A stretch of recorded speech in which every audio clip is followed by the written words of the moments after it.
Bonjour Alphom et bienvenue dans cette session où nous allons voir ensemble comment optimiser un déploiement Azure Virtual Desktop en nous basant sur les bonnes pratiques de Microsoft.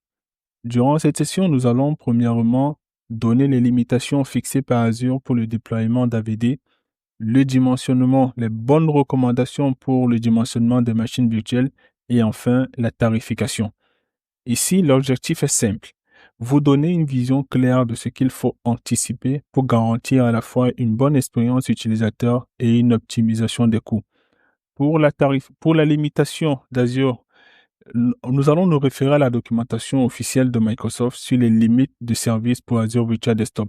Nous avons ce tableau qui décrit les limites maximales d'AVD, avec par exemple une limitation à 1300 espaces de travail pour chaque Microsoft Intratenant. Cette limitation-là est suffisante pour de grandes organisations qui veulent segmenter leur environnement par service, filiale ou région. Chaque espace de travail pourra contenir jusqu'à 400 pôles d'hôtes. Cela permet de séparer les différents usages, bureaux partagés, bureaux personnels ou même environnement de test.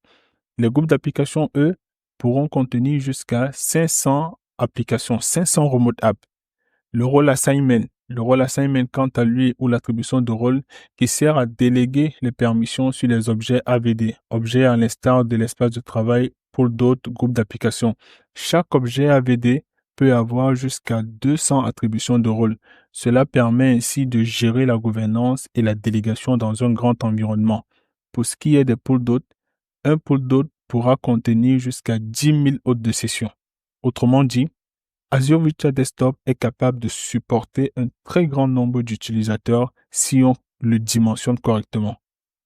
Pour ce qui est du dimensionnement correct des machines virtuelles, il se doit d'être fait en tenant compte d'un certain nombre d'éléments, à savoir du profil utilisateur, du nombre d'utilisateurs simultanés sur une machine et des applications critiques utilisées. Toujours via la documentation de Microsoft, comme vous pouvez le voir, le dimensionnement est d'abord en fonction du profil. En d'autres termes, du type de charge de travail que l'on utilise. Ici, nous avons 4 types de travail. Le tableau suivant montre des exemples de gamme de types de charge de travail que vous pouvez utiliser pour estimer la taille de vos machines virtuelles que vos machines virtuelles doivent avoir. Si vos exigences en termes de machines virtuelles venaient à changer, à savoir augmenter ou diminuer, vous pourrez facilement mettre à l'échelle votre déploiement. Ensuite, on aura des recommandations qui se basent sur le modèle de bureau déployé. Pour un modèle de bureau à session unique, avec le dimensionnement approprié en fonction de la charge de travail. Et enfin, les recommandations sur un scénario de multisession où toujours l'espace ou bien le dimensionnement sera fonction du type de charge de travail. Pour ce qui est des différentes instances Azure présentes, vous pouvez faire le choix lors de la création de vos machines hôtes de session ou bureaux personnels. Tenir compte des limitations et des différentes recommandations sur le dimensionnement nous permettra d'avoir une bonne gestion tarifaire de notre déploiement Azure Virtual Desktop.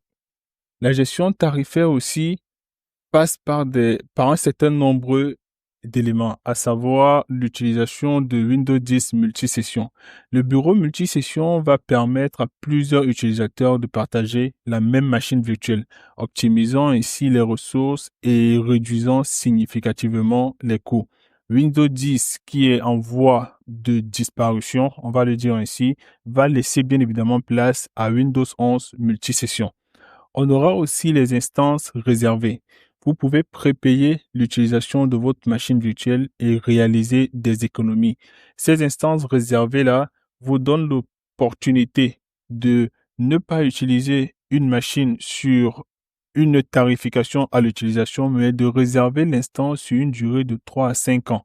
Ainsi, cela vous permettra d'avoir ou de réaliser une économie considérable. On aura aussi Azure Hybride Bénéfique qui vient ici réduire les coûts de votre infrastructure Azure. Et enfin, l'équilibrage de charge. En fonction du type d'équilibrage de charge que vous utilisez pour pouvoir déléguer l'accès des utilisateurs au niveau des différentes machines hautes de session, le type d'équilibrage de charge aussi permettra de réaliser une économie considérable à votre organisation.